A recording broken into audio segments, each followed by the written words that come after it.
Buckle up. This deep dive is going to take us straight into a Champions League match that was so intense, even if you're not a soccer fan, you'd be on the edge of your seat. Oh, I'd see so. Absolutely. Benfica, they were at home in Portugal, facing off against Monaco in the second leg of their matchup. And get this, Monaco was already trailing by 1 goal from that first leg, so you know they were hungry to come back. Desperate for a win. Absolutely. And the prize.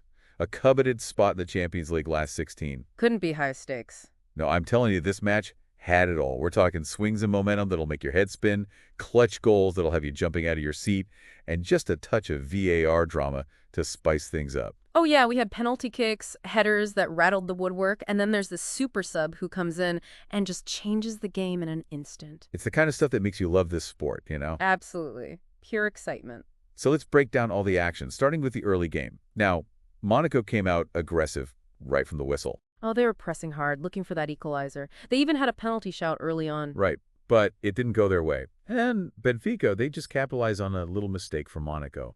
Karangwaktrikolu, he's been having a fantastic European season. Finds the back of the net. That's his 4th goal in the competition already. What a player. Clinical finisher. So Benfica's up 2 goals on aggregate at this point, and you got to think they're feeling pretty good. But here's the thing about Monaco. They don't give up easily. They showed real resilience, even after going down. Then, boom, Takumi Minamino, you might remember him from his Liverpool days, scores this beauty of a goal near post. Yeah, and you could tell it wasn't just luck. Monaco's manager had a plan. They were targeting that side of the pitch, and Minamino, he executed it perfectly. Textbook stuff, great movement, great finish. And I bet Benfica's goalkeeper, Anatoly Trubin, was wishing he could have that one back, huh? Oh, for sure. It happens, though. Even the best keepers get caught out sometime. But the key takeaway here is Monaco's response. To level the aggregate score that quickly, that's tactical discipline and mental fortitude on full display. And speaking of momentum shifts, oh boy, the second half. Hold on to your hats because things went wild. It was a different game entirely. Monaco, you could see they were fired up by that Minamino goal. Totally. It was like a switch flipped. Ilyese Ben-Seguir, remember, he almost scored earlier. Right. Well, he finally breaks through, finds the back of the net, and bam, just like that, the aggregate score is tied. The energy in the stadium must have been electric. You could feel it through the screen. It was palpable. And think about this. They managed to equalize the aggregate score within 6 minutes of the restart. That's what I'm talking about. Monaco, they were pressing high, forcing Benfica into mistakes, and just dictating the pace of the game. It was a masterclass in how to take control of a match. Now, just when you thought Monaco might complete this incredible comeback, boom, a penalty is awarded to Benfica. Foul on Frederick Arz is in the box. Of course. Then we had to have the VAR check, right? Of course.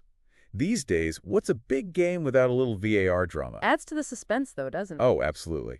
Anyway, after all that, Benfica's top scorer, Vangelis Pavlidis, steps up to take the penalty. Cool as you like, slots it home. Ice in his veins. Seriously. But here's the thing. Before Benfica fans could even finish celebrating, Monaco answers right back. And it's the substitute, George Ilinikina. He'd only been on the pitch for a minute, maybe 2, and he scores. Talk about an impact sub. It just shows you how important substitutions can be in soccer. A fresh pair of legs, a change in tactics, and boom, the game's turned on its head. Monaco's manager definitely deserves credit for making that call. Absolutely. So now the score's 3-3 on aggregate. Benfica's only ahead because of that first leg result. I was biting my nails at this point. It was a white-knuckle ride for sure. Both teams playing with incredible urgency and neither one willing to give an inch. And then, just as you thought things couldn't get any wilder, Benfica retakes the lead. Ortun Kuksu with the goal, set up beautifully by Alvaro Carreras. I could only imagine what the Estadio de Luz sounded like at that moment. Deafening, I'd say. Just pure joy and relief. Even a late VAR check for another potential Benfica penalty, which ultimately wasn't given, couldn't dampen their spirits. They held on, securing their spot in the last 16, and now they're set to face either Barcelona or Liverpool. Talk about a reward for all their hard work. But you know what? Even though Benfica ultimately won, I think Monaco proved they can hang with the big boys. Absolutely. And that makes me wonder, could this be a sign of things to come for Monaco? They've got a young, talented squad, and they show they can compete at the highest level. It'll be interesting to see how they build on this performance in the future. I'm with you there. Monaco, they're definitely a team to keep an eye on. So there you have it, folks. A Champions League match for the ages, full of drama, brilliant goals, and some tactical master tropes.